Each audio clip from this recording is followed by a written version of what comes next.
Hi friends, ಎಲ್ಲರೂ ಹೇಗಿದ್ದೀರಾ? ಇವತ್ತು ನಾವು ಒಂದು ಸಣ್ಣ ಟ್ರಿಪ್ ಹೋಗೋಣ ಅಂತ ಅಂದ್ಕೊಂಡ್ವಿ. ಮಾರಣಕಟ್ಟೆ ಬ್ರಹ್ಮಲಿಂಗೇಶ್ವರ ಟೆಂಪಲ್ ಹೋಗಿ ಅಲ್ಲಿಂದ ಕೋಡಿ ಬೀಚಿಗೆ ಹೋಗಿ ಬೋಟಿಂಗ್ ಎಲ್ಲ ಹೋಗೋಣ, ಹಾಗೆ ಒಂದು ಸಣ್ಣ ವ್ಲಾಗ್ ಮಾಡೋಣ ಅಂತ ಅಂದ್ಕೊಂಡೆ. ಇವಾಗ ಆಗುಂಬೆ ಘಾಟ್ ಸೆಕ್ಷನ್ನಲ್ಲಿ ಹೋಗ್ತಾ ಇದ್ದೀವಿ. ಇಲ್ಲಿಂದ ವ್ಯೂಸ್ ಎಷ್ಟು ಚಂದ ಅಲ್ವಾ? ನೋಡೋಕೆ ಎರಡು ಕಣ್ಣು ಸಾಲದು ನೋಡಿ.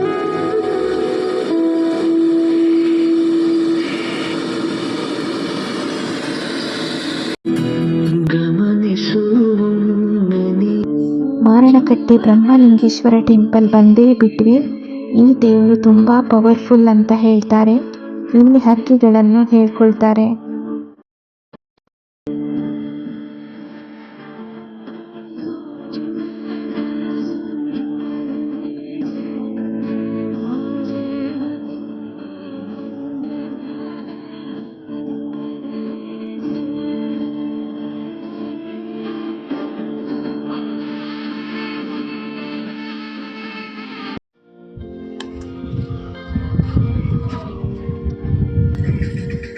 Hi everyone, welcome back to my channel.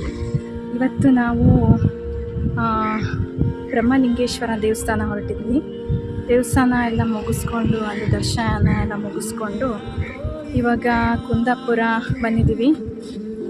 Kundapura ಕೋಡಿ ಬೀಚಿಗೆ ಬಂದಿದ್ದೀವಿ. ಇಲ್ಲಿ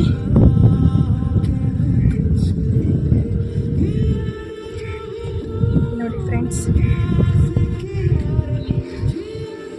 ಹಾಗೆ ಬೋಟಿಂಗ್ ಹೋಗೋಣ ಅಂತ ಹೊರಟ್ವಿ. ಇಲ್ಲಿ ಮ್ಯಾಂಗೋ ಫಾರೆಸ್ಟ್, ಡಾಲ್ಫಿನ್ ಎಲ್ಲ ನೋಡ್ಕೊಂಡು ಬರೋಣ ಅಂತ.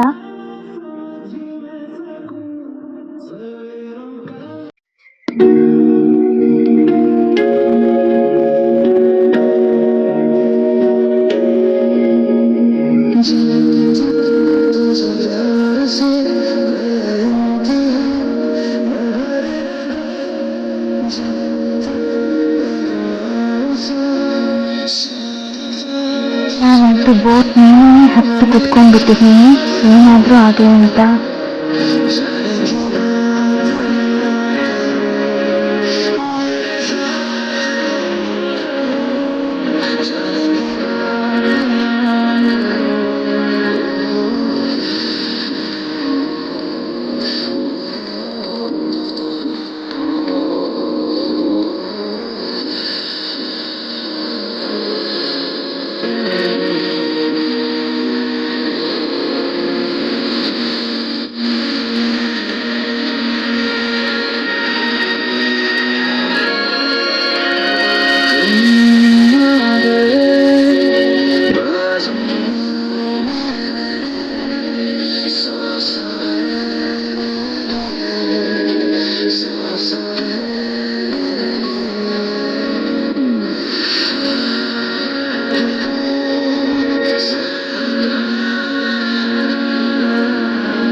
ಇದು ನೋಡಿ ಕುಂದಾಪುರ ಮ್ಯಾಂಗ್ರೋ ಫಾರೆಸ್ಟ್, ಎಷ್ಟು ಚೆನ್ನಾಗಿದೆ ಅಲ್ವಾ?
ನಾವಿವಾಗ ಮ್ಯಾಂಗ್ರೋವ್ ಫಾರೆಸ್ಟ್ ಎಲ್ಲ ಮುಗಿಸ್ಕೊಂಡು ಬೋಟಿಂಗ್ ಎಲ್ಲ ಮುಗಿಸ್ಕೊಂಡು ಚೆನ್ನಾಗಿತ್ತು, ಚೆನ್ನಾಗಿ ಎಂಜಾಯ್ ಮಾಡಿದ್ವಿ. ಬೀಚಲ್ಲಿ ಸ್ವಲ್ಪ ಎಂಜಾಯ್ ಮಾಡೋಣ ಅಂತ ಬೀಚಿಗೆ ಬಂದ್ವಿ. ಇಲ್ಲಿ ಸ್ವಲ್ಪ ಡೆಪ್ತ್ ಇರೋದ್ರಿಂದ ಅಲ್ಲೆಲ್ಲ ಸ್ವಲ್ಪ ನೀರಿಗೆ ಇಳಿಯೋಕ್ಕೆ ಬಿಡಲ್ಲ ಕೋಡಿ ಬೀಚಲ್ಲಿ. ಅದಕ್ಕೆ ನಾವು ಸ್ವಲ್ಪ ಇಲ್ಲಿ ಸ್ವಲ್ಪ ಮುಂದಕ್ಕೆ ಬಿಡೋಕ್ಕೆ ಹೇಳಿದ್ವಿ.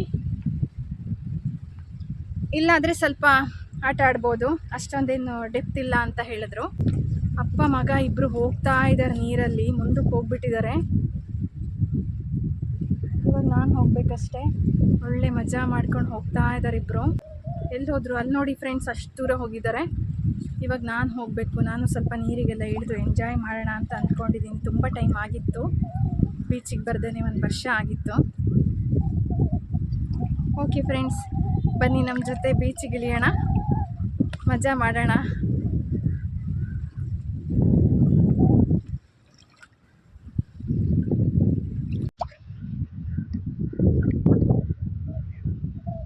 ಕೋಡಿ ಬೀಚ್ ತುಂಬಾ ಆಳ ಇರೋದ್ರಿಂದ ಮುಂದಕ್ಕೆ ದ್ವೀಪ ತರ ಇದೆ. ಅಲ್ಲಿ ಸ್ವಲ್ಪ ಆಳ ಕಡಿಮೆ ಇರೋದ್ರಿಂದ ಅಲ್ಲಿಗೆ ಬೋಟ್ನಲ್ಲಿ ಸ್ವಲ್ಪ ಹೊತ್ತು ಕರ್ಕೊಂಡು ಹೋಗಿಬಿಟ್ರು.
ಇನ್ನು ಜಾಸ್ತಿ ಹೊತ್ತು ಇರೋದಕ್ಕೆ ಆಗೋದಿಲ್ಲ. ಯಾಕೆ ಅಂತಂದರೆ ನಾವು ಹೋದಾಗ ನೀರು ಸ್ವಲ್ಪ ದೂರದಲ್ಲಿ ಇತ್ತು.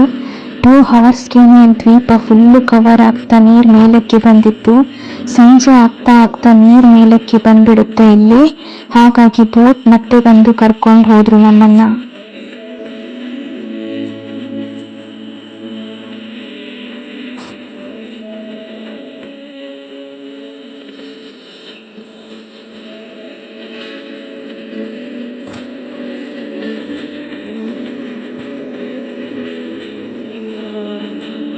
ಬೋಟಿಂಗ್ ಮತ್ತು ಬೀಚ್ ಎಕ್ಸ್ಪೀರಿಯನ್ಸ್ ತುಂಬ ಚೆನ್ನಾಗಿತ್ತು. ಕೋಡಿ ಬೀಚ್ ತುಂಬ ಆಳ ಇರೋದ್ರಿಂದ ಎಲ್ಲ ಕಡೆ ನೀರಿಗೆ ಇಳಿಯೋಕ್ಕೆ ಅಲೋ ಇಲ್ಲ. ನೀರಿಗೆ ಇಳಿಯೋಕ್ಕೂ ಮುಂಚೆ ಸೇಫ್ ಜಾಗ ಕೇಳಿಕೊಂಡು ಇಳಿಯೋದು ತುಂಬಾ ಒಳ್ಳೆಯದು. ಓಕೆ ಫ್ರೆಂಡ್ಸ್, ವಿಡಿಯೋ ಇಷ್ಟ ಆದರೆ ಪ್ಲೀಸ್ ಲೈಕ್ ಮತ್ತು ಸಬ್ಸ್ಕ್ರೈಬ್ ಮಾಡಿ. ಓಕೆ, ಬಾಯ್ ಬಾಯ್.